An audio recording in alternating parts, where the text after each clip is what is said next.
Hello everyone, my name is Silver Contrail and welcome back to my mod spotlight on Aura Cascade, a mod by Pixlepix. So I did the first part of this a long time ago, actually back in February, and I'm just now getting to finishing it up. So there's a lot of new stuff here.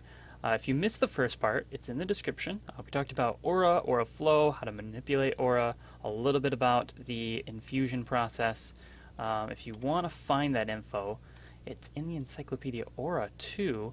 If you go to the walkthrough and you click on video walkthrough, you can actually go right to my video right here. I did not know this was here until very recently. But yeah, there's a bunch of info. You can look at a bunch of different stuff. Talking about vortex infusion. There's a little picture here that kind of shows you what's going on. And there's also a new quest line which you can follow through. It's pretty cool. It'll teach you what you need to know. But today I'm going to give you guys a little video walk through, another one on power consumers, and then the next episode we'll talk more about the fairies, accessories, the book storage, all the kind of remainder of things that are out there. But power consumers is a pretty big part of this mod, so I definitely want to spend a whole episode talking about that. Before we get straight to that, I want to recap one thing that was added to the stuff we talked about last time, and that is the new alternating pumps. So there's an alternating pump for all the pumps we see down here: the illumination pump, the momentum pump, the projectile pump, redstone aura pump, and the burning aura pump.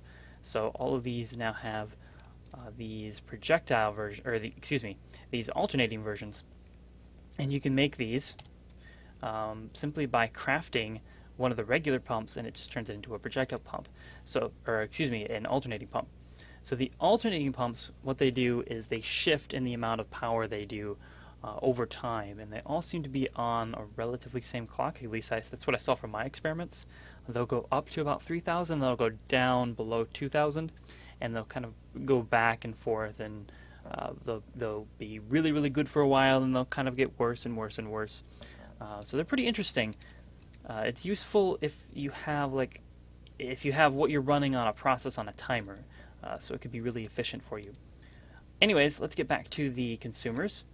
So, I talked about Vortex Fusion last time, and we left off, we were going to talk about these. There are a lot more of these that we'll have to talk about now, and a new tech tree that involves them. So let's get over here. Okay, so I have this set up. There's one more pump, actually, we'll talk about real quick. There's a new creative pump. Obviously, you can't get it in survival, but if you want to experiment with things in creative, you can go ahead and grab this out of your creative inventory. It's very helpful. So yeah, let's talk about it. One of the things you're going to need in order to progress in this mod is wool, because you're going to actually need that to make the ingots, which you need to make pretty much everything else. And to do that, you're going to need a cascading colorer. Cascading colorers change the color of nearby sheep and cause them to regrow their wool.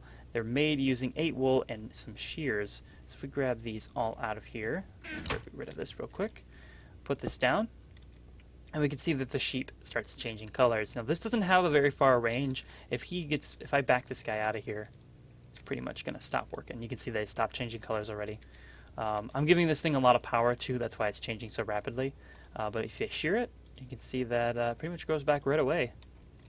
But that's going to depend on how much power you're actually giving it. Remember that power is equal to the amount of aura that's traveling down to a nearby node, to an adjacent node, times the height between the top and the bottom nodes. So that's it for that one.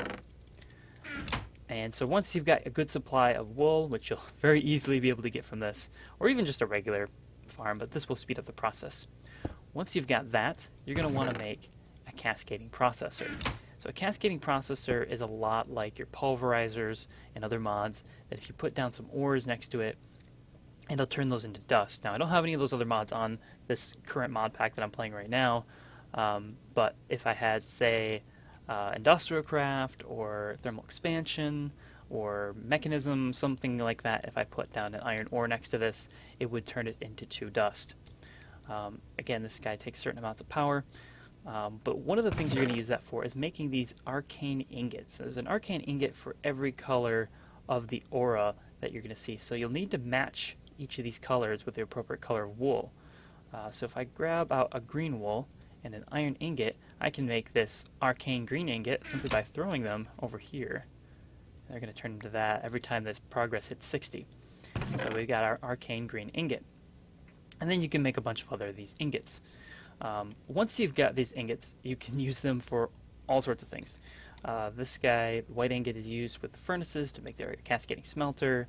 The blue ingots are used to make vortex pedestals, momentum aura pumps, bookshelf coordinators, conserving aura nodes.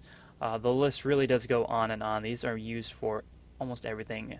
Illumination aura pumps, aura capacitors for yellow, the greens used for the aura capacitors, the orange used for aura manipulators, and the black for the storage book, portable black holes, aura manipulators, traveler's blocks, lots of stuff. More of those things that we'll cover in the next part of this, in part 3. Okay, so once you've got a bunch of these guys, you can make the next sort of piece of the technology tree here, and that is the Arcane Gem, and there's, again, one for every color. So if I want to make a white Arcane Gem, I'm going to need 3 arcane white ingots and 1 diamond, and we'll do some little vortex infusion here. So we'll just put one here, and one here. And we need white aura to be transferred down into these vortex pedestals here. And then they're going to convert that white aura into power, which is going to send it over to this guy, the vortex controller. Okay, so let's get rid of that, and that's going to turn on the process. And very quickly, we're going to get a lot of power here. Because I have a lot of aura in the system, so it's going to go pretty quick. So it's about halfway right now. Actually, more than halfway. And once those hit 20,000, it will give us our drop. Which it should any second. Oh, we're still waiting for that to get to 60,000. So that'll give us one of our gems. And what we can do with these gems is, once again, a lot of various things. They're used for crafting a lot of the different components. So, for instance, we can use the Arcane Violet Gem to make Transmuting Sword, or Violet Protection Amulet, Projectile Aura Pump. So, again, a lot of things. We're still waiting on this guy. And it'll be done in just a second. There it goes. And we get our 1 Arcane White Gem. So these are a little pricey. They're going to cost a diamond every time. But other than that, they're pretty cool. And once you've got a whole bunch of them, what you can do is grab them out. Oop, don't want that quite yet. Pull them all out, and we can throw them one at a time. Oop.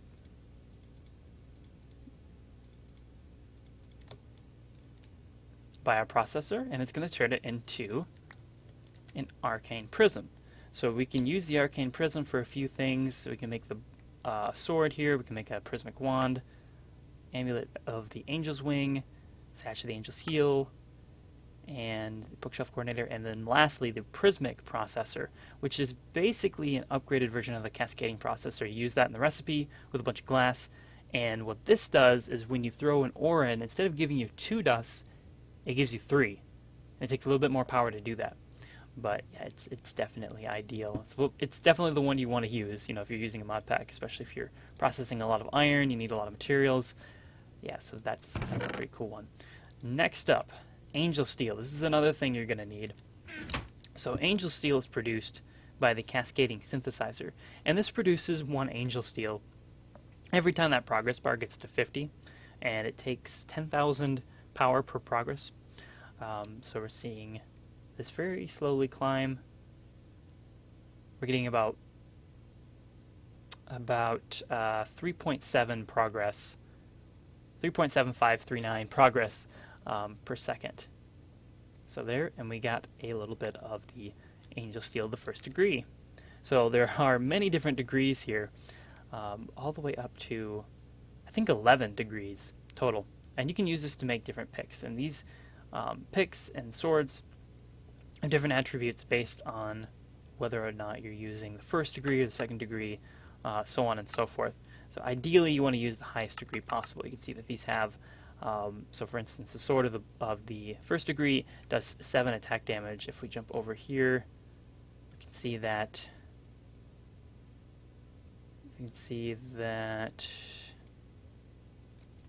If we take an 11th degree, here's an ingot. And we use it to make a sword. That does plus 16 attack damage, so a lot more. These are going to be more efficient, they're going to mine faster, they're going to be more durable. So how do you make these other ones? These guys are pretty simple. So we've already made, let's get rid of that. So we've already made a 3 of these. So if I throw these on the ground, they will combine into a second degree. So if I get 3 second degrees and I combine them, I get a third degree, and so on. So if I take this stack and I drop it, they're going to do a bunch of transmutations where you get 12 second degrees, some third degrees. We keep throwing these down on the ground. They're going to kind of combine together. Oop. And I just emptied my inventory. But yeah, basically they'll just combine at 3 of them at a time. So there's that. And again, you'll want to use that for a lot of different functions. What do we have next? Okay, so Cascading Smelter. This is a pretty easy one, not really too complicated. If you put it down in the world, it's going to act like a furnace for anything that you drop down below it. And it's going to keep these things from despawning pretty much. Whether it's ores or it's food, whatever. Yeah, it's pretty much going to work like a smelter, just like you'd expect. Or like a furnace anyways. And this guy, I think we showed it earlier. Oh, let's see if we can grab the recipe there. It's just 1 arcane ingot surrounded by 8 furnaces. So 1 arcane ingot and a whole bunch of cobblestone. Okay, and then we've got, let's see, here we go, Cascading Spawner. So what this does is it basically makes a mob. You can see them kind of fading into existence. I've got it on peaceful right now. And it runs really quickly if you give it a ton of power, which is, again, what I'm doing right now. So I'm giving it an exaggerated amount of power. You can see them spawning in a bunch of different mobs here. So we can make this with, oop, there we go. In a vortex infusion, we'll need these 4 arcane violet gems and 100,000 violet or power coming from violet aura. So let's get rid of that. Okay. So I think that's all for the top side. Let's talk down here. This is Cascading Brewer. This is an interesting one. It doesn't really brew things in a consistent manner, but it does do it in an interesting and fun manner, and I think I like that more. So if you throw a water bottle down, it will begin applying effects to that water bottle. Every time the progress bar goes up, you can see it keeps getting new ones. Don't think it will anymore. I think it'll do 3 basically. It'll do 1 random effect. It'll do the first one. See, we already got the first one on there. That's going to give it awkward. And then it's going to give it a second potion effect, and then a third.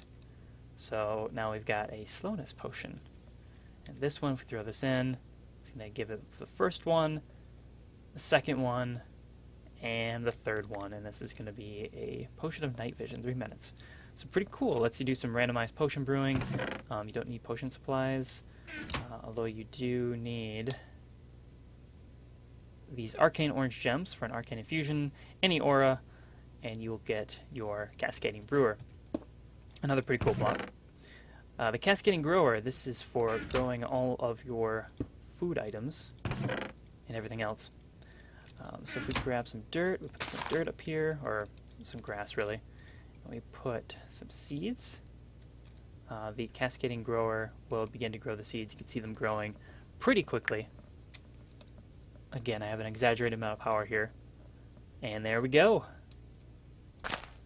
So pretty quick, pretty cool. I could see growing certain things with that. I don't know if you would set up a lot of things with that. It'd probably be difficult. Okay, so let me empty my inventory. There we go. Okay, the next one is a Kaleidoscope Enchanter. So it's a little bit of an oddity, this one. It takes a little bit of time. If we grab a blank, let's grab a sword, and we just take it like a diamond sword. We throw this down around this guy, the Kaleidoscope Enchanter. Depending on what ore crystals we throw down next to it, will change what enchantment that sword gets when this fills up, which it's got to get to 1,000, and it's not going very fast. There are descriptions in the enchantments page of what exactly happens. When the enchantments are combined, you can put multiple enchantments on it. it's going to give you some very weird effects. They're gonna interact with each other a lot. To make a Kaleidoscope Enchanter, you'll need to do 4 Arcane Black Gems and a Vortex Infusion. For the combat enchantments, if you give it a green or a crystal or a blue, it'll grant lifesteal. And I've done that to this one. So it has a green and it has a yellow. I believe yellow is basically looting. Yellow and violet will grant a potent form of looting, multiplying all items dropped on mob death. So this should have looting and lifesteal. There are negative interactions. So we've got things that will lower mining speed. We've got higher mining speed. Red grants Silk Touch. Orange will grant efficiency. Yellow will grant fortune. Blue will grant knockback. So you always want to check all these different pages here. Yellow and blue attached to a sword will give it fire, so etc. So a lot of different stuff, a lot of different options. It'll do it one at a time. Sometimes it will fail. Every time, the first time you do it, it's a 100% chance. The second time you try to apply an enchantment, it's a 75% chance, and then it's a 50% chance, and it keeps reducing, I believe, at that level, from what it says in the book. So it's harder to put a lot of enchantments on one item. But yeah, anyways, let's move on to the next. I think that might be it. I think we actually got through them all. There's one more power consumer I want to go jump to. We're going to go teleport to it. And that is the Ritual of the Nether. And this thing is insane. I did not expect it to be this crazy. So let's go there right now. I can still see it over here. So if you give this thing power, it will transmute the area into Nether. And it actually did change the biome. So let's change it to normal. Oh, yeah. It does actually change it to a Nether biome. And this was as soon as it hit its power point, the point at which it started transmuting things, it immediately spread out this far. It was ridiculous. So let's set it up again, because I definitely want to show you guys this, because it's absolutely hilarious. It also transmutes a lot of these blocks in these buildings. If you saw over there, a lot of the wood turns into glowstone, which is actually pretty cool. It's a really neat effect. It's just so powerful that I don't know where I would even try to use it at. Like, where would you want to set this up? I can't imagine setting it up anywhere. It seems so dangerous. Let's get some white ore crystals. Sweet.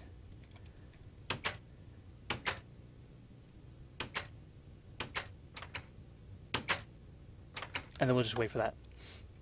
But yeah, the zone is very large. I think it took about 2 minutes to fully transmute everything. And you'll see that again, and it'll just sort of emanate out from here. So I'll back up a little bit. We'll kind of watch this go through. And there it goes. Oh, that's interesting. It didn't... Oh, there it goes. Okay. Looks like it's having some chunk errors. Yeah, you can see all the wood, the water becoming lava and obsidian.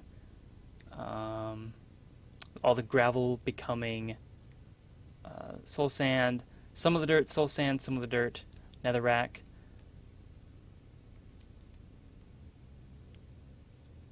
Looks like the cobblestone is mostly untouched. As well as the wood planks. And the sandstone. And then it does actually become... It says plains right now, but it seems to turn into the actual nether biome almost right away. Let's see if it changes back. It still says plains, but I'm pretty sure it's nether. I think I have to unload the chunks and come back, because it said that initially too. But yeah, so that's basically it. There's a lot of cool consumers in this mod. Next time we're going to tackle all of the different items. There are a lot of them. So it's probably going to be an even longer episode. Anyways, thank you guys for watching. Let me know if you have any questions, or if I missed something, let me know, and I'll try to cover it in the next episode. Hopefully I got everything right this time. Definitely check it out. It's Aura Cascade by Pixlepix. Thank you guys for watching, and until next time then.